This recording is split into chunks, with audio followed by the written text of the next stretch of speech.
Bonjour à tous, j'espère que vous allez bien. Allez, aujourd'hui, nouvelle vidéo titrée Merci Trump. Merci Trump pour beaucoup de choses. Merci Trump pour beaucoup de choses. On va développer ça bien évidemment dans cette vidéo. Sachant que bien évidemment, moi je me place toujours du côté de l'investisseur. Et notamment, moi ce qui m'intéresse, c'est surtout les opportunités d'investissement.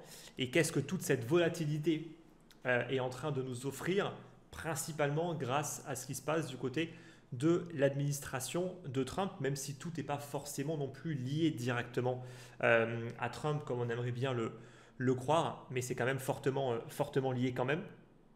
Donc dans cette vidéo, je ferai le point bien évidemment sur le Bitcoin. Le Bitcoin, très rapidement, c'est pas le plus important, il n'y a pas grand chose à dire pour le coup sur les alts, mais vraiment de manière très succincte. Et ensuite, on parlera finances traditionnelles et notamment portefeuille financier. Nous sommes de nouveau dans une période où ça va être intéressant de se construire un portefeuille financier parce que c'est durant les grosses corrections, c'est durant voire même les cracks, même si attention, on n'est pas du tout encore sur un crack et je pense que c'est important d'employer les bons termes et de ne pas jouer le jeu des médias ou des vendeurs de peur qui vont systématiquement justement essayer de faire des gros titres pour tout simplement pour faire du clic, mais qui vont aussi dire des conneries. On n'est pas sur un crack. Pour l'instant, en tout cas, on n'est que sur une simple correction, un réajustement des marchés par rapport à une évolution, par rapport au commerce mondial, même par rapport, on va dire, à la macroéconomie mondiale. Il y a pas mal de réajustements et d'anticipations justement qui sont en train d'être mises en place. Bien évidemment, beaucoup d'incertitudes, ce que les marchés financiers détestent. Et donc c'est maintenant, c'est dans ces moments-là que c'est intéressant de se construire un portefeuille financier. Et je vais essayer de vraiment donner on va dire mes conseils par rapport à ça. Moi, j'investis quand même dans les marchés financiers depuis maintenant vraiment un bon bout de temps. Et je vais un petit peu donc vous partager tout ça. Et on terminera avec le petit mot de la fin, bien évidemment, sur les vendeurs de peur qui sont en train de jubiler. C'est l'euphorie au niveau des vendeurs de peur. Donc en général, ils sont terrés dans leur grotte la plupart du temps. Et parfois, ils sortent, comme c'était le cas durant le Covid, durant quelques semaines, ils sont sortis. Là, boum, ils ressortent un petit peu de leur grotte pour aller commencer à parler un petit peu sur tous les plateaux télé en disant « je vous l'avais dit ». Bon, on va encore de nouveau en reparler parce que moi, ça m'amuse tout le temps. Voilà, vraiment, ça m'amuse à chaque fois. Bref, donc avant de commencer cette vidéo, n'oubliez pas, pour recevoir mes lettres d'investissement, la prochaine sera envoyée d'ici quelques jours. Le lien il est en description. Je donne beaucoup plus de conseils, notamment je partage beaucoup plus ce que je fais en matière de stratégie. En tout cas, voilà, c'est gratuit, donc profitez-en. Le lien est en description. Et je rappelle également que je gère un fonds d'investissement qui est spécialisé dans les cryptoactifs et qui applique une stratégie qui surperforme son indice de référence qui est le CCI 30 depuis son lancement, donc depuis plus de 4 ans maintenant. Pareil, si ça vous intéresse, c'est à partir d'un ticket de 50 000 euros. Le lien, il est en description pour aller directement sur le site de mon fonds. Allez, on attaque la vidéo. On commence par le Bitcoin. Alors, globalement, l'analyse du Bitcoin n'a pas radicalement changé par rapport à ma dernière vidéo d'il y a à peu près un mois. Voilà. Aujourd'hui, on est sur une tendance baissière de court terme qui est en train de s'installer sur le Bitcoin. On le voit, c'est caractérisé notamment par le fait que le Bitcoin se maintient sous la MSB, qui est donc la structure de marché qu'il ne fallait pas casser. Donc c'est un niveau pivot globalement qu'il ne fallait pas casser pour invalider en fait la tendance de court terme qui restait globalement très haussière tant qu'on était dans cette structure-là. On l'a cassé. Le Bitcoin a été incapable même de revenir retester réellement ce niveau-là et il s'est retrouvé bloqué par les deux moyennes mobiles, donc la 25 en violet et la 13 en blanc. Et donc globalement pour l'instant, ça fait maintenant près de 5 voire 6 semaines qu'on est sous ces deux moyennes mobiles-là. Premier signal qui confirme le fait qu'on est dans une tendance qui est baissière et qui s'installe à la baisse. Et deuxième signal, le RSI qui reste sous les 50 après avoir retesté la zone de neutralité des 50, on est reparti tranquillement à la baisse pour venir titiller maintenant dans la zone des 43. Nous sommes donc dans une tendance qui depuis, on va dire 2 mois, s'installe globalement à la baisse. Encore une fois, Très souvent, aujourd'hui, quand on commence à parler en fait de marché baissier, la première des choses qui est importante de toujours préciser, c'est l'unité de temps. En fait, marché baissier, ça veut tout et rien dire.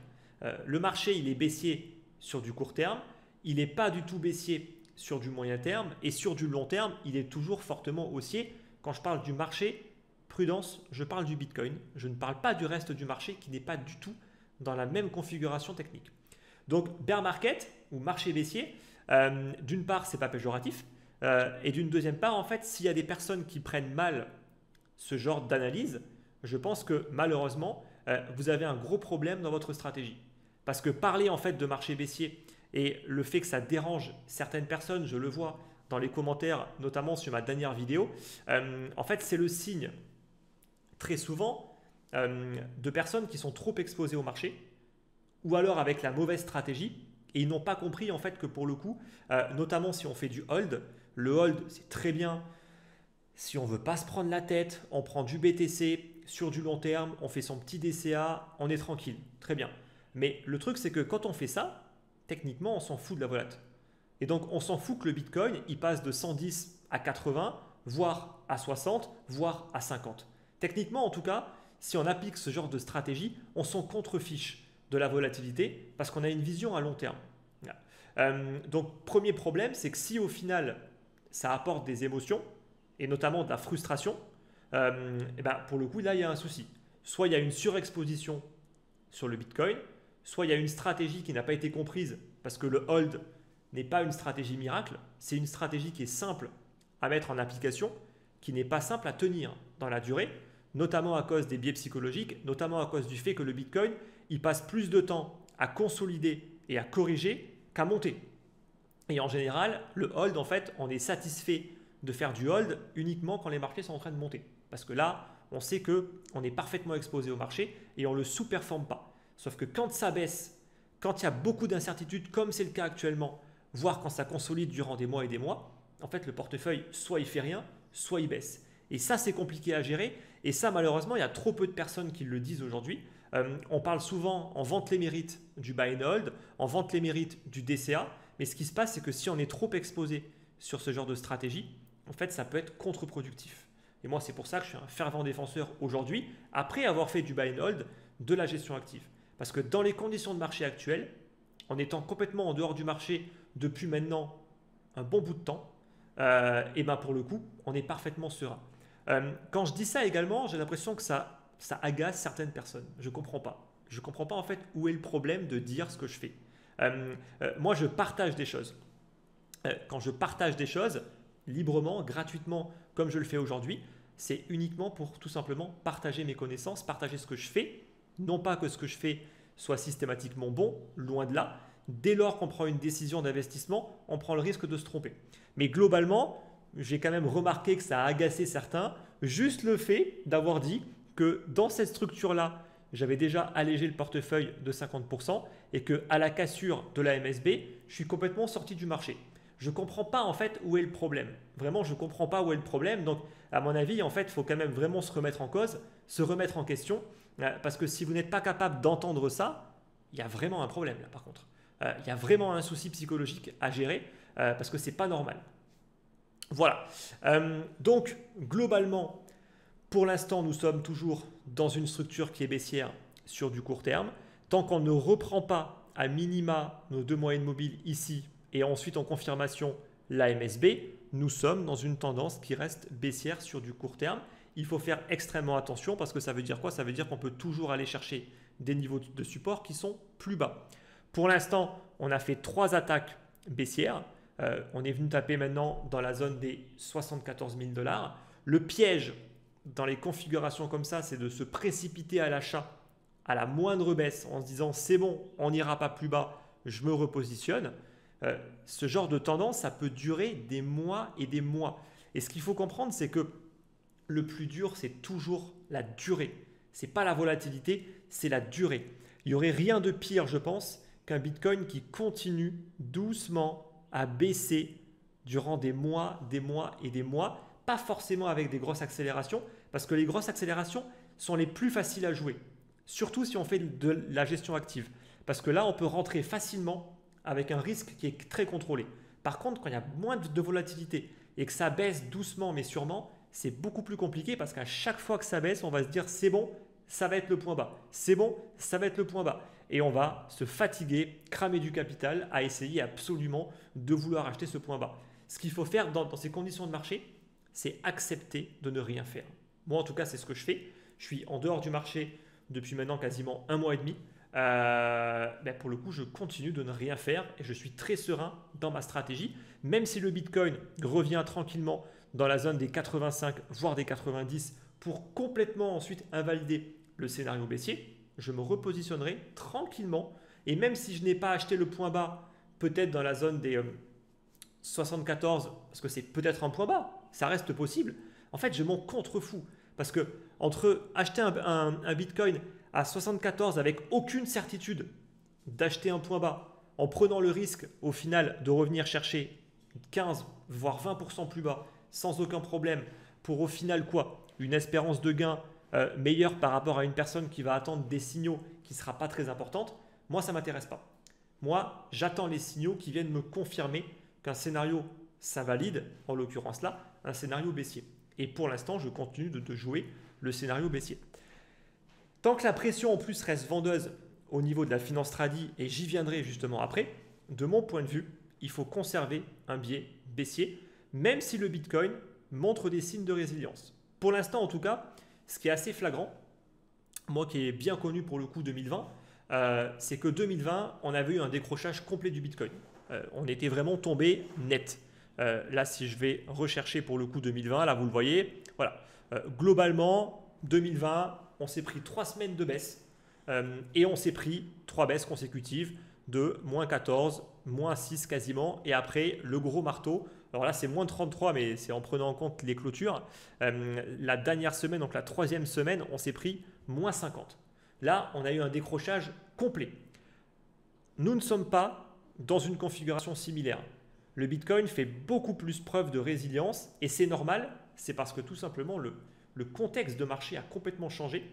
Les investisseurs d'aujourd'hui ne sont pas ceux d'hier et surtout d'il y a 4 ans.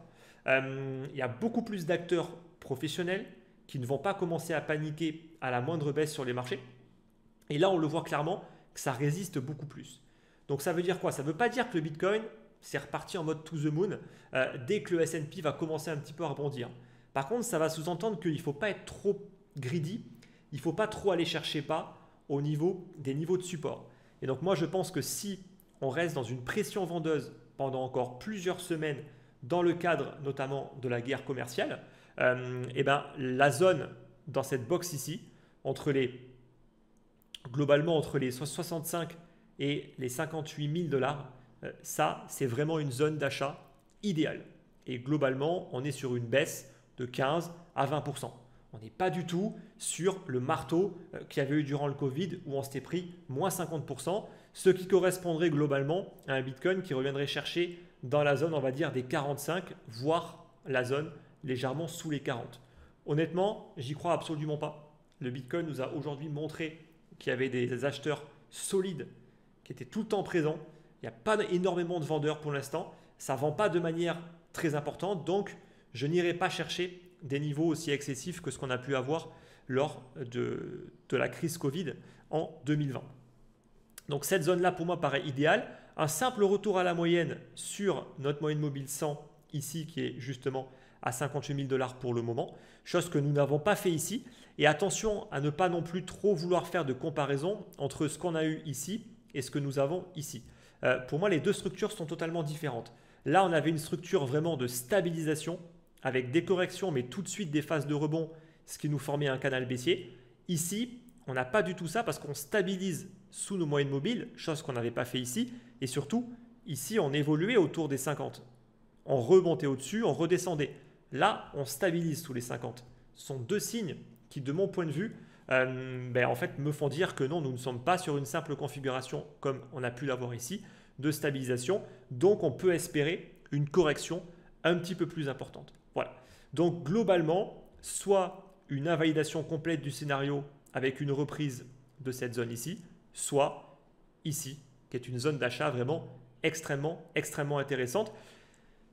Il est possible que si on a quand même un décrochage avec peut-être une panique généralisée au niveau des marchés financiers, qu'on revienne légèrement sous cette zone ici, plutôt dans la zone des 50. Voilà, pour aller venir taper au niveau de l'EMA 200.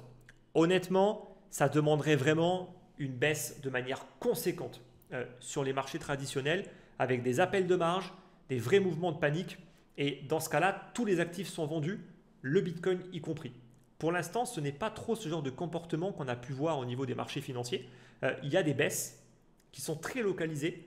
Il y a certaines actions qui ne baissent pas, comme les actions historiques qui, en général, se portent très très bien, même durant les crises, mais qui vont quand même baisser. Si on prend par exemple McDonald's, qui reste une excellente action à posséder par exemple sur du long terme, elle n'a quasiment pas baissé. Alors que durant le Covid, elle avait baissé. Parce que quand il y a des appels de marge, on vend tout. Voilà. Pour l'instant, on n'a pas encore eu ça, parce qu'on n'est pas encore sur une baisse qui est assez puissante.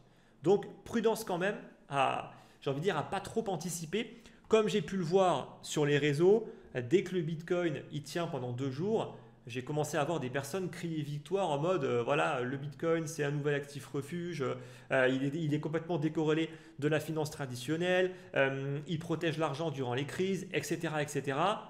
Et au final, il s'est passé quoi? Dimanche soir, boum, moins 10%. Donc, prudence quand même, à pas trop s'enflammer et pas tirer en fait de conclusions un petit peu trop hâtives. C'est pas parce qu'un actif est décorrélé durant 2 jours que c'est bon, l'actif va rester complètement décorrélé. Non. Et ça, moi, pour le coup, j'y crois pas du tout. La seule chose, par contre, que je note pour l'instant, c'est vraiment une grosse résilience du Bitcoin. Je ne parle pas du reste du marché, parce que honnêtement, aujourd'hui, il y a une telle différence entre le Bitcoin et les altcoins que vraiment, le Bitcoin n'est pas du tout dans la même configuration que les altcoins. Donc voilà en tout cas globalement par rapport au BTC. Donc globalement, on reste toujours dans le scénario que moi en tout cas j'imagine de super cycle. Et comme je vous l'avais dit, qui dit super cycle, dit pas c'est génial, on va gagner plein d'argent. Non, dit un cycle beaucoup plus long, beaucoup plus difficile, mais qui par contre peut payer pour ceux qui sont capables de tenir et qui vont profiter des baisses pour accumuler et acheter en fait davantage.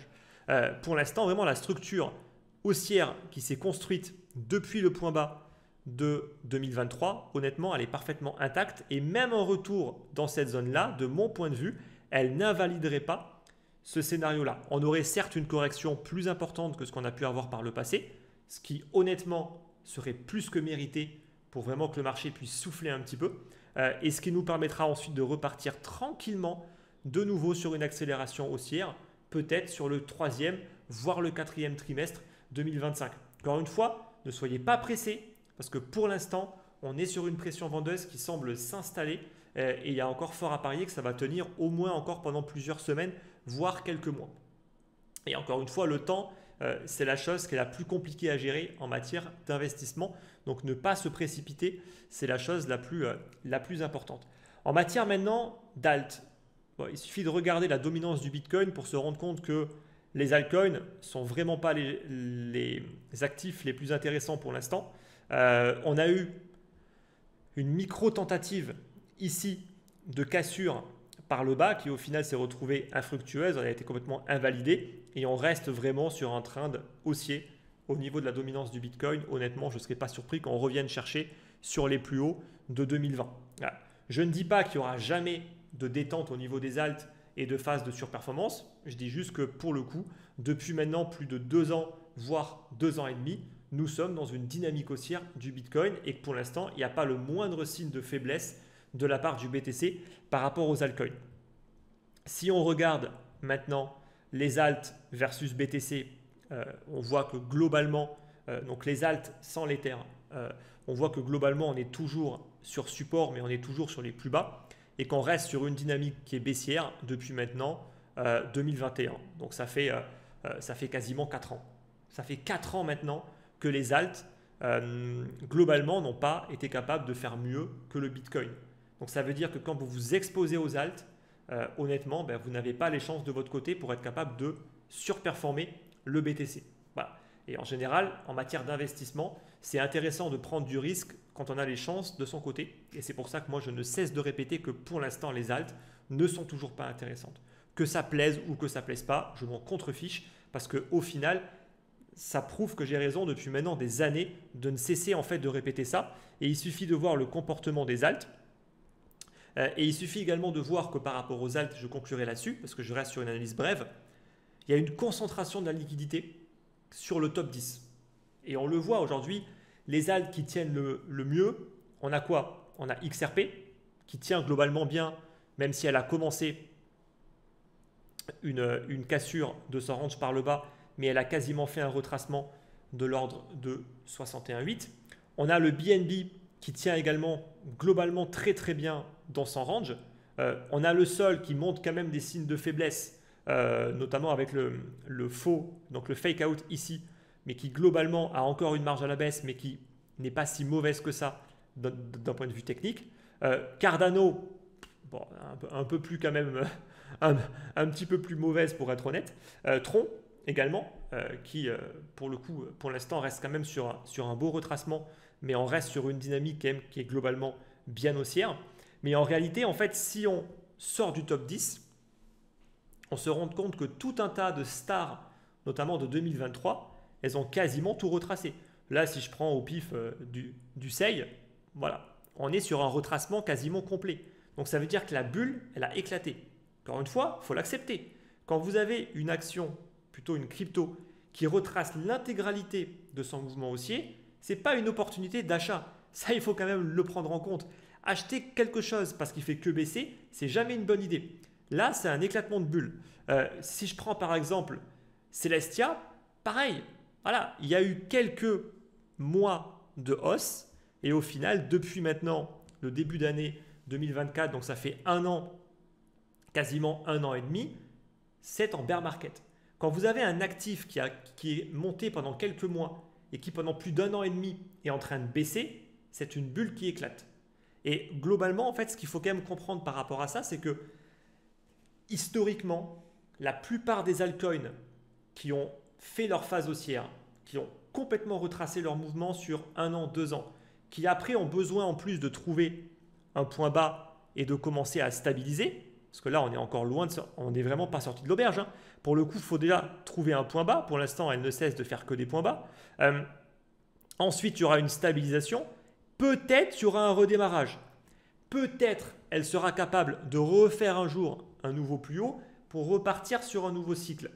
Sauf que c'est très rare et que dans la plupart des cas, elles n'arrivent quasiment jamais à repartir sur un nouveau cycle. Elles vont juste reprendre un peu de valeur quand l'ensemble du marché, notamment le Bitcoin, va les tirer vers le haut. Mais globalement, elles ne repartiront pas sur un nouveau cycle. Elles vont continuer à sous-performer Bitcoin cycle après cycle. Et donc, ne tombez pas dans le piège d'acheter forcément des altcoins parce qu'elles ont baissé et qu'on se dit, ben là, à ce niveau-là, c'est quasiment donné. Parce qu'au final, historiquement, ça a vraiment rarement fonctionné. Voilà. Citez-moi des alts qui ont été capables de suivre cycle après cycle, de continuer à faire des nouveaux plus hauts et de continuer à pas trop mal performer par rapport au BTC. Je peux vous assurer en fait que la liste, elle est très très courte et très souvent, ces alts-là, aujourd'hui, se trouvent dans le top 10. Voilà.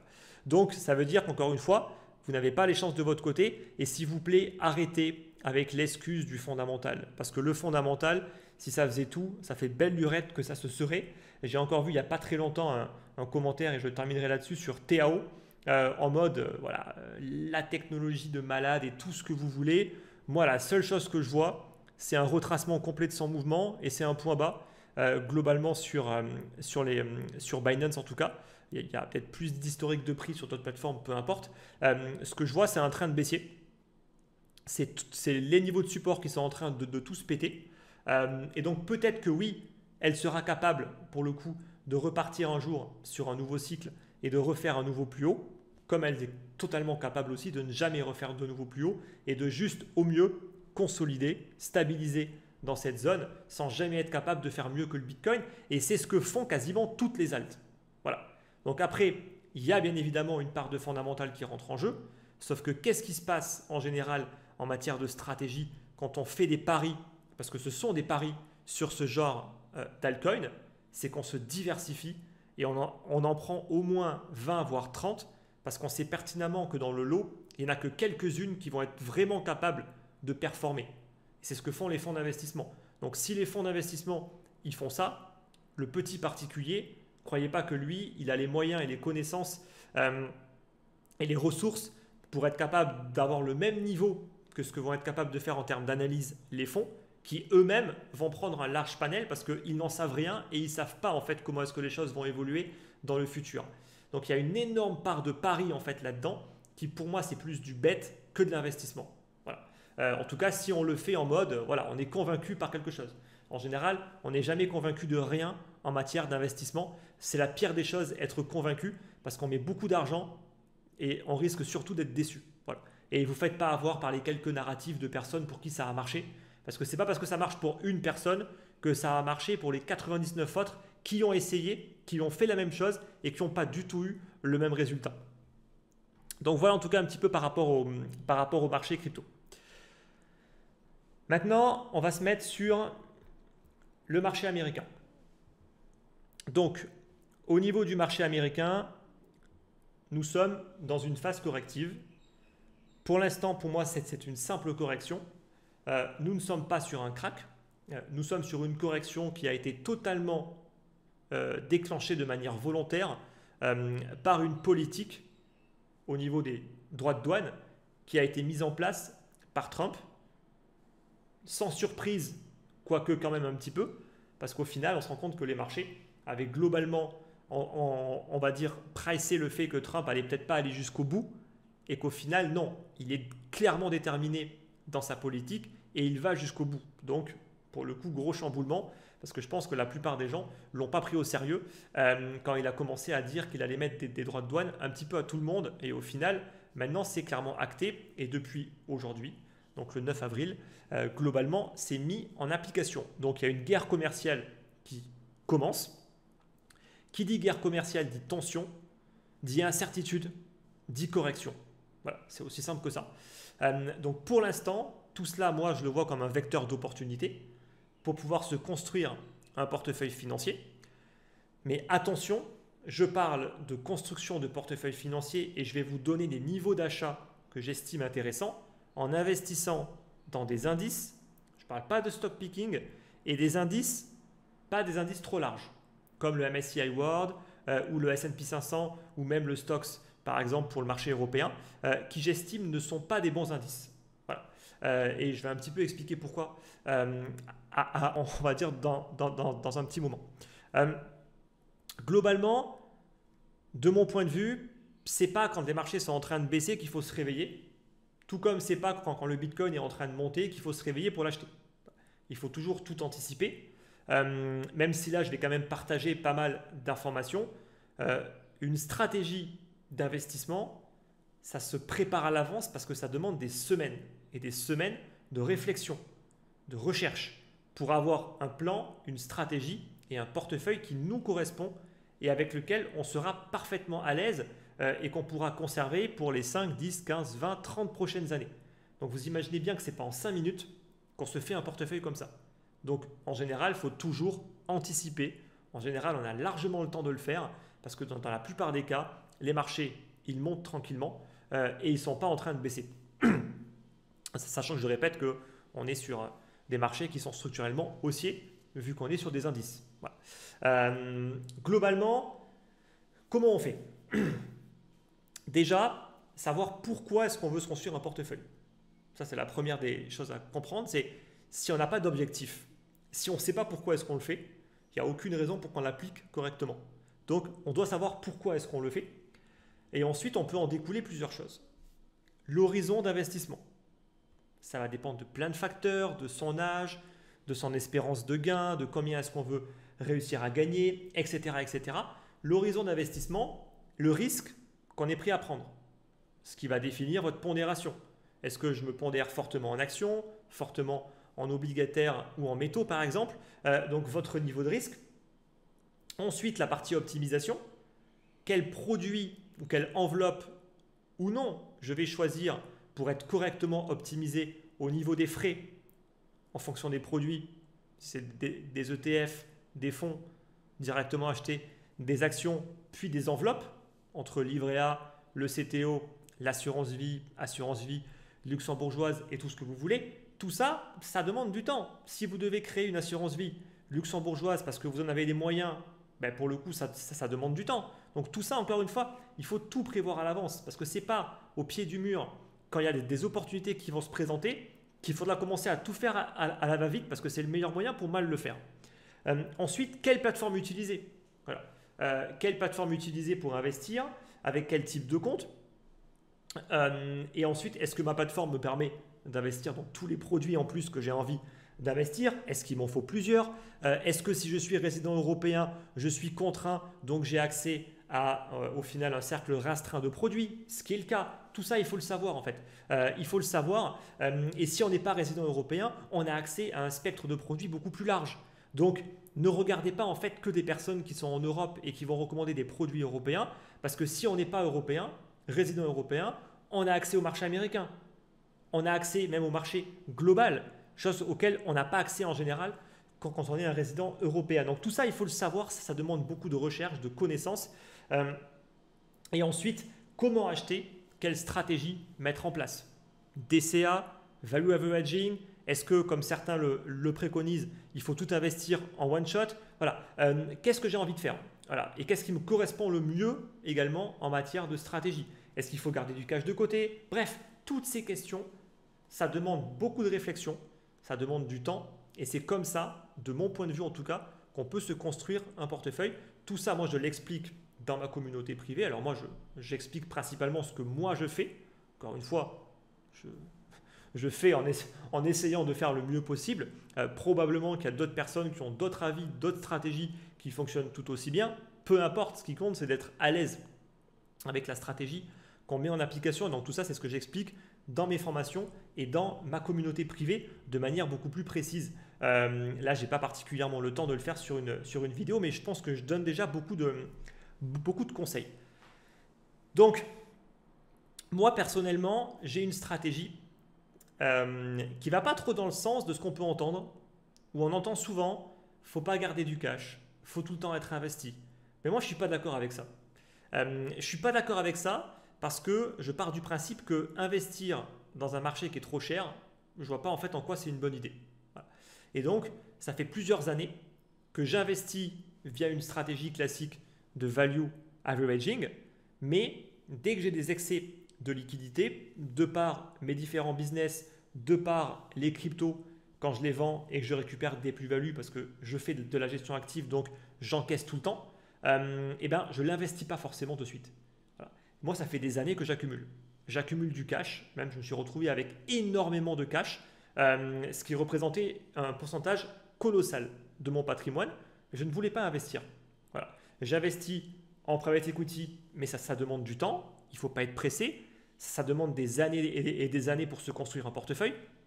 Et le marché action me paraissait trop cher. Si vous regardez en fait le price earning du marché américain, on est monté à 26. 26, c'est un plus haut jamais atteint, même durant la bulle tech.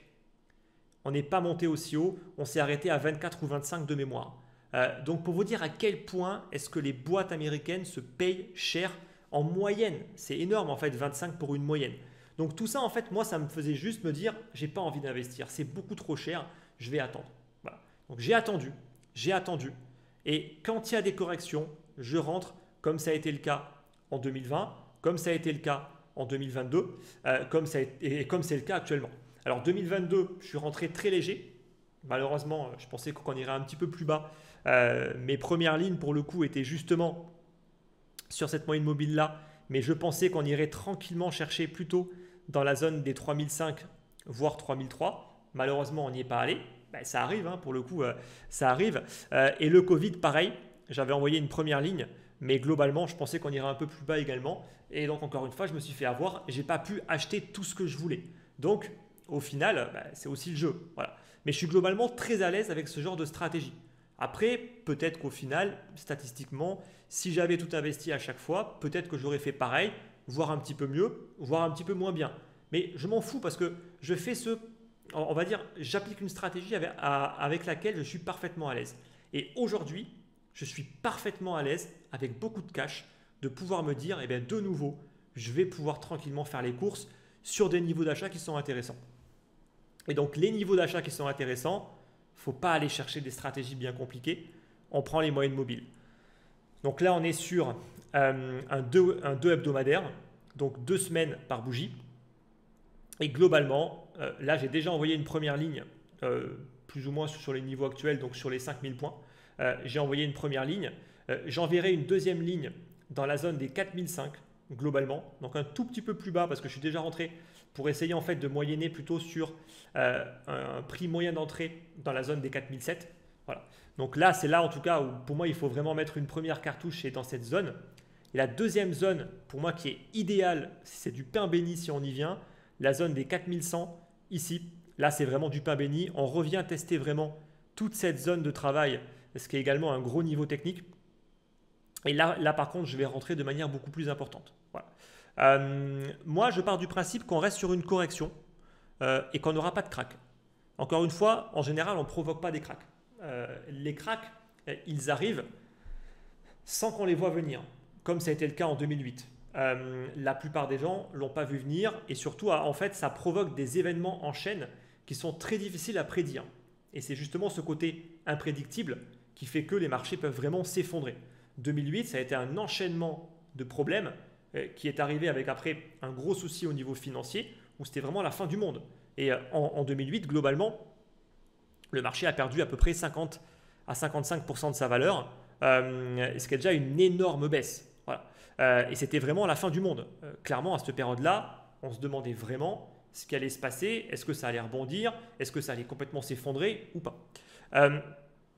Là, on est vraiment sur une configuration qui est totalement différente vu que c'est provoqué. C'est un peu comme le Covid en fait.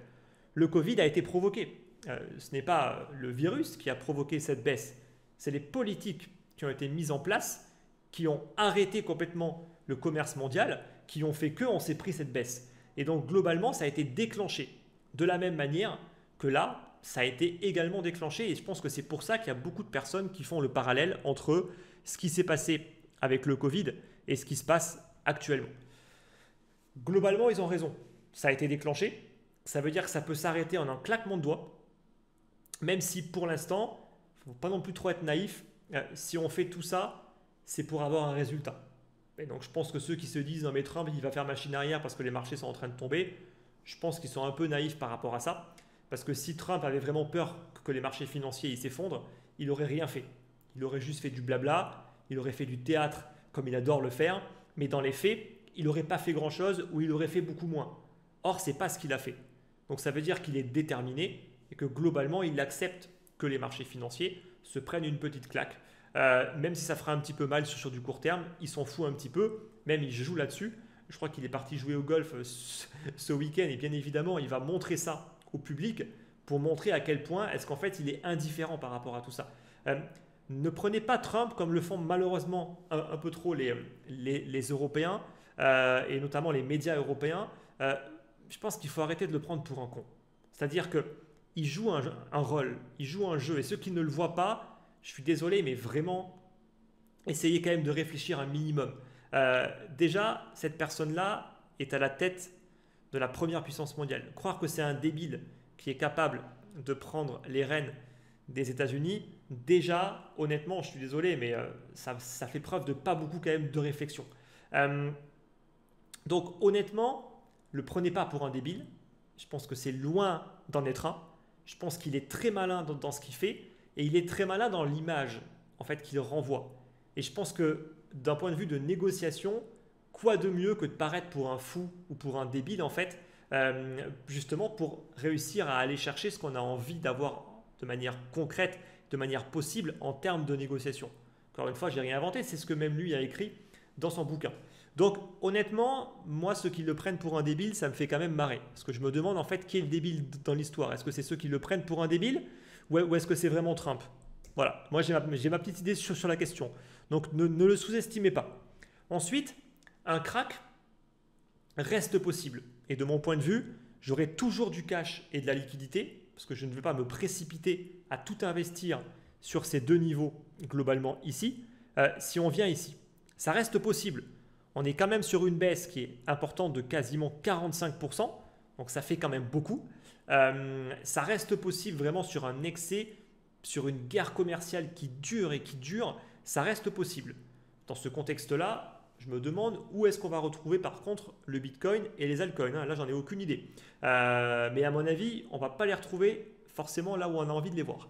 Donc, en tout cas, pour ceux qui hold, ceux qui font de la gestion active comme moi, en vrai, on s'en fout un petit peu. Bon, même si quand même, j'aimerais pas non plus que le Bitcoin commence à aller sous les 50 000 et stabilise sous les 50 000 parce que globalement, ce qu'il ne faut pas non plus, et encore une fois, ça en revient à ce que je dis, tout ce qui baisse n'est pas forcément bon à l'achat, c'est que si on commence à s'installer globalement sous cette zone ici, là par contre, ça peut clairement invalider toute la dynamique haussière et là, on peut parler d'un bear market à la 2022.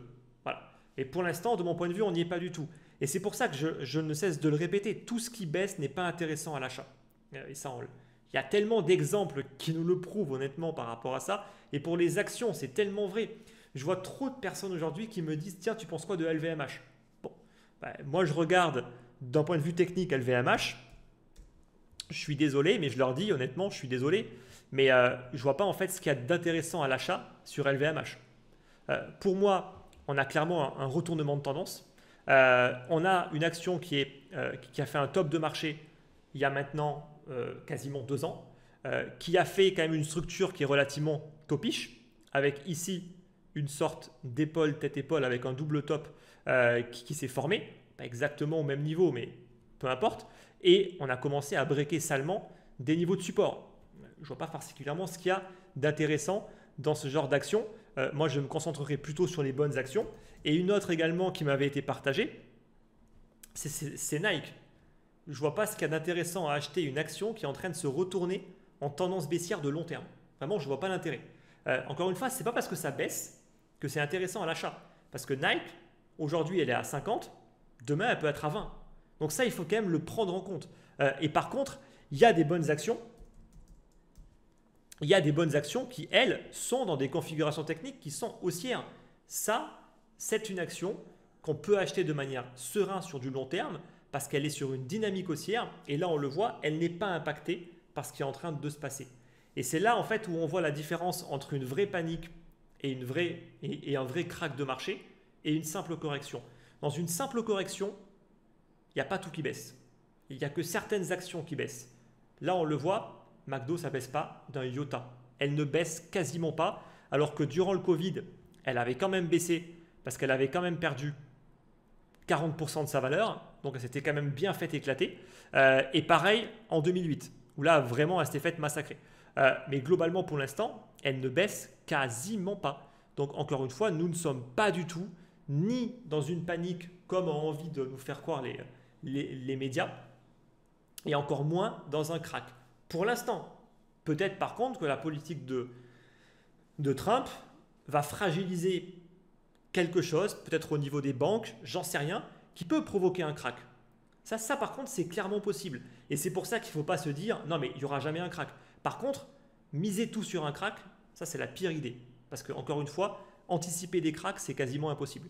Donc moi en tout cas, je ne miserai pas tout sur un crack, loin de là. Au contraire, j'ai envie de dire, je mise d'abord sur une correction. Et si on a un crack, de toute façon, si on est correctement rentré déjà au niveau du portefeuille, on ne se fera pas massacrer. Mais en plus de ça, toujours avoir une poche de liquidité de réserve, pas forcément prévue pour ça, mais qui pourrait être utilisée dans ces conditions-là. Et si ça venait à arriver, moi je réorienterai des investissements prévus pour autre chose, pour aller vraiment encore plus consolider mon portefeuille financier, parce que c'est vraiment dans ces moments-là où on peut vraiment créer des portefeuilles financiers qui vont ensuite pouvoir vraiment reprendre tranquillement en valeur et on sera serein et on n'aura même plus besoin ensuite tranquillement de réinvestir dedans parce qu'on aura suffisamment investi. En tout cas, moi, c'est comme ça que je vois les choses par rapport au marché financier. Je terminerai par rapport aux indices.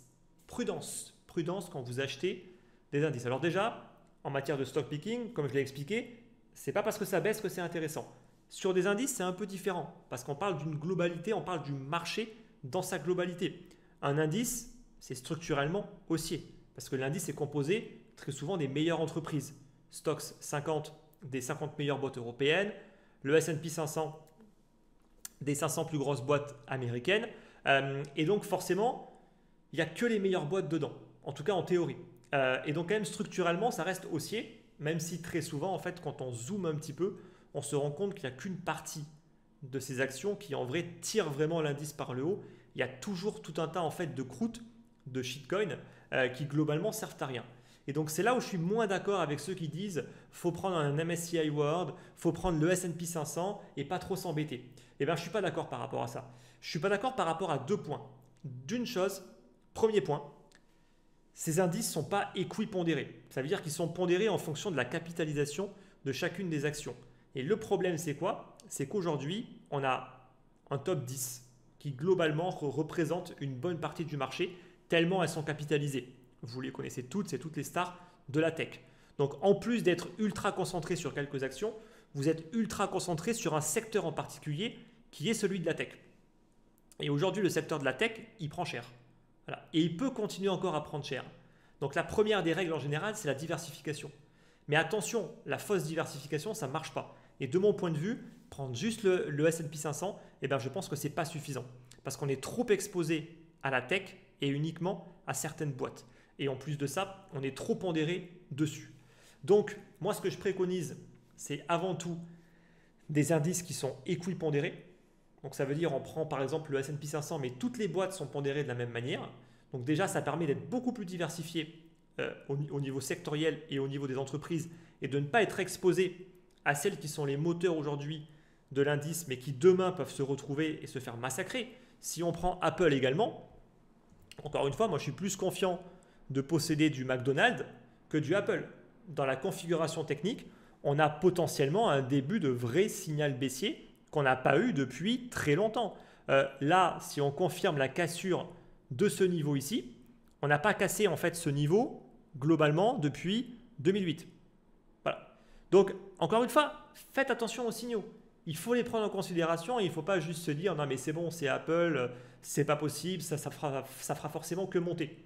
Parce que si Trump maintient sa politique durant plusieurs mois, que la Chine campe sur ses positions et ne lâche pas, je rappelle que Apple a 80% de ses usines qui sont toujours en Chine. Et que pour migrer tout ça, ça demande énormément de temps et que ce n'est pas en quelques mois qu'ils seront capables de le faire. Donc ils vont être impactés directement. Et donc attention à pas trop vous faire avoir par rapport à ça, d'autant plus que Apple donne également un signal qui peut être amené à, on va dire, à être invalidé plus tard. En tout cas, pour l'instant, il donne quand même un signal qui mérite réflexion et prudence. Voilà. Et deuxième point, en fait, il existe des meilleurs indices et des meilleurs ETF que prendre tout bêtement le S&P 500. Notamment les ETF, on va dire, qui vont être beaucoup plus, alors je dirais pas sectoriels, mais qui vont être sur une thématique. Donc, il y a plein de thématiques qui existent. Il y a du momentum, du MOT, du GARP. Il y a tout un tas en fait de thématiques qui existent et qui permettent de vraiment s'exposer aux meilleures boîtes en se basant sur leur niveau de dette, sur leur croissance, sur le cash qu'elles possèdent, sur leur avantage concurrentiel, sur leur niveau de valorisation par rapport au PER, bref, par rapport à tout ça, ce qui permet de faire un filtre. Et honnêtement, il existe beaucoup de très très bons ETF qui permettent justement de faire ces filtres-là, alors qu'ils sont moins accessibles pour les Européens.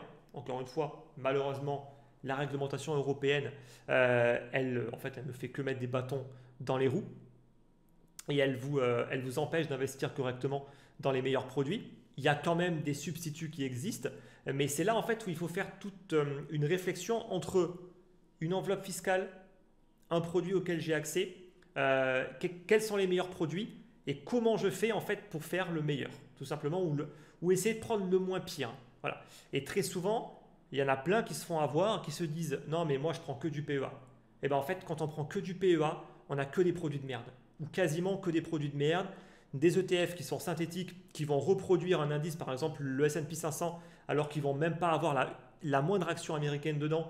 Ils vont avoir par exemple que des actions du stock 50 et ensuite ils vont reproduire la performance du S&P 500. Donc plus les produits sont complexes, plus quand tu auras des cracks, ben, j'espère que vous avez bien maîtrisé dans quoi est-ce que vous avez foutu du pognon. Et donc c'est là en fait où on voit que la fiscalité, certes c'est un critère, mais qu'est-ce qui est mieux?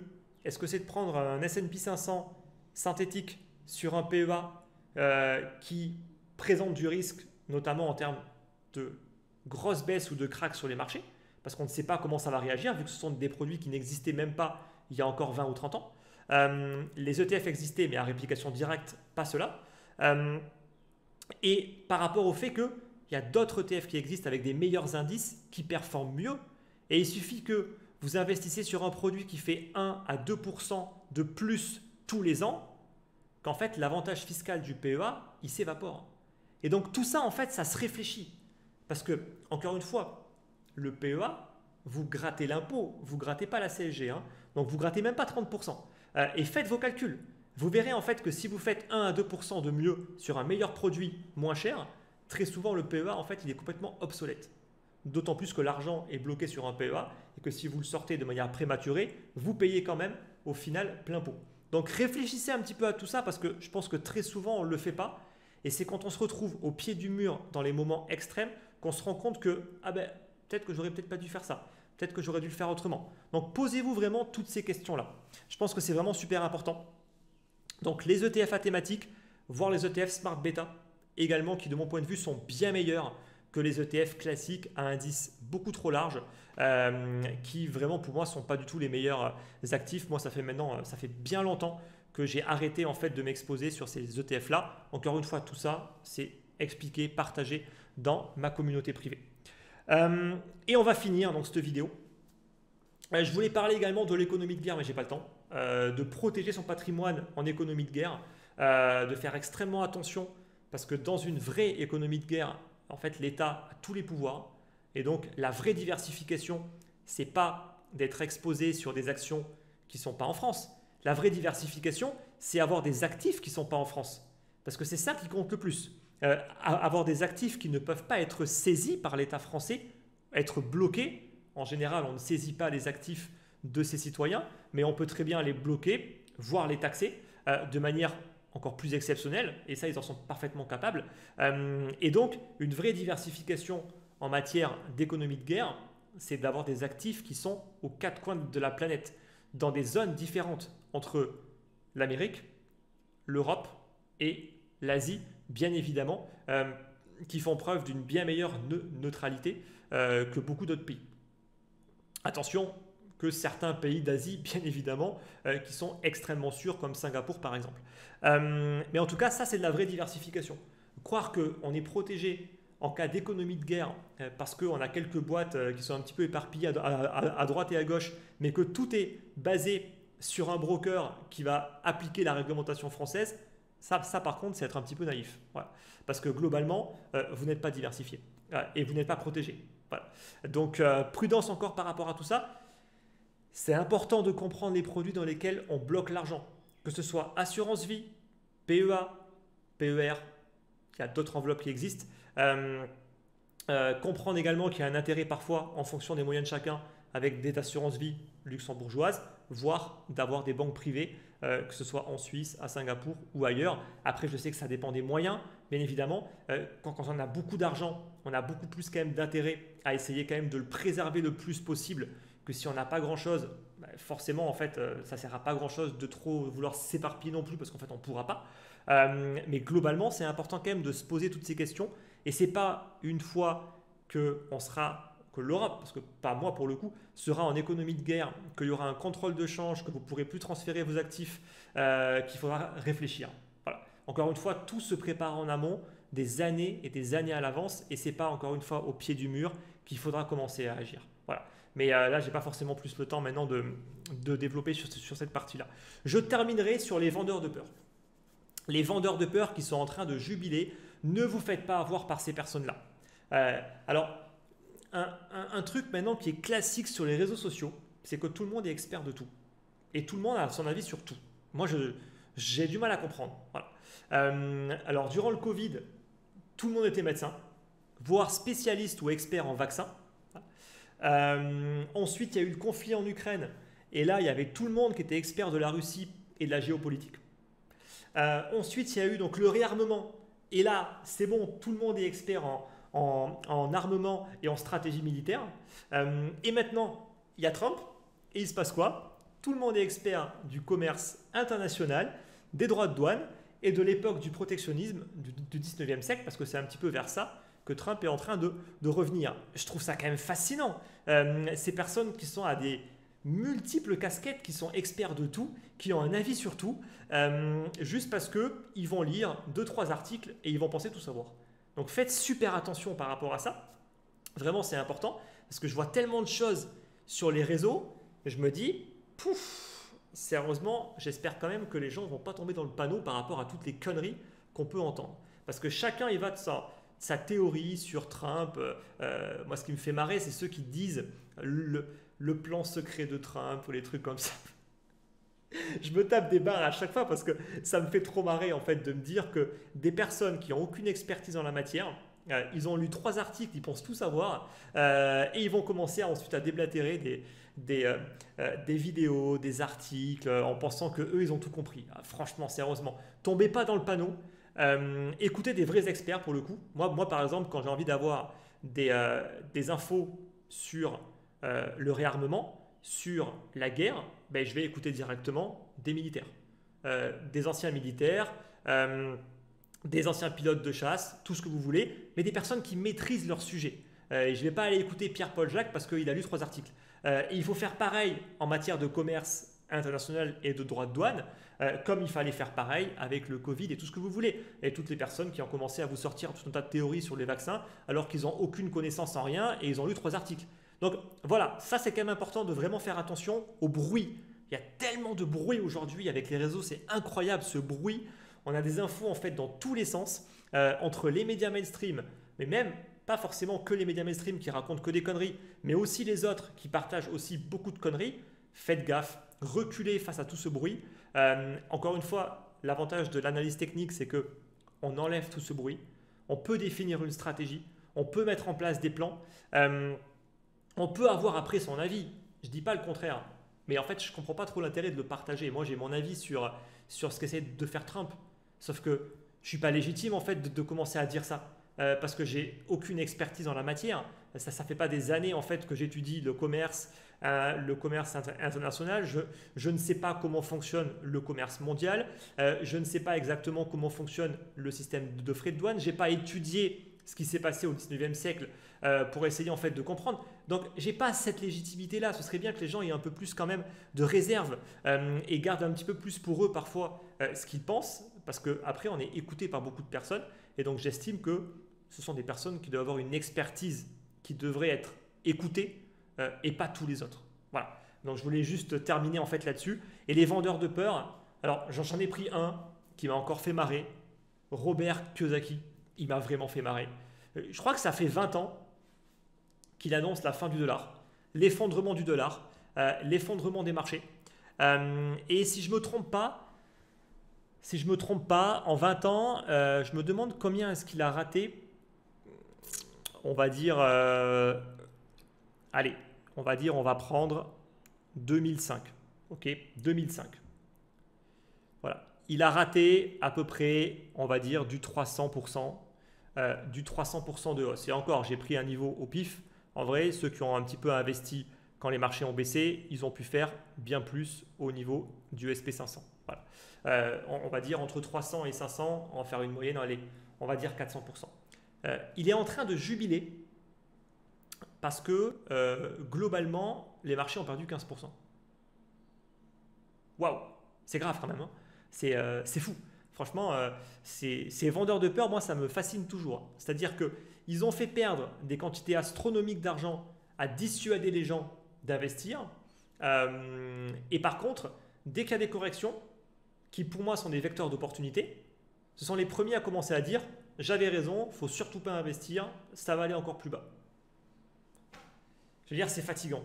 Vraiment, ces gens sont fatigants. Donc j'espère également que vous ne tombez pas dans le panneau par rapport à ces personnes-là. Qui ne vous feront jamais gagner d'argent. Voilà. Alors eux, ils vont vous dire qu'ils vous en font pas perdre, mais en fait, il vaut mieux prendre du risque, mais gagner, que de jamais prendre de risque, pour le coup, en écoutant ces personnes-là. Voilà. Bref, ce sera le mot de la fin. Je vous souhaite en tout cas une bonne journée. On se retrouve à très très vite pour la prochaine vidéo, et je vous souhaite donc une excellente journée, et bon courage en tout cas pour vos investissements. Bye bye.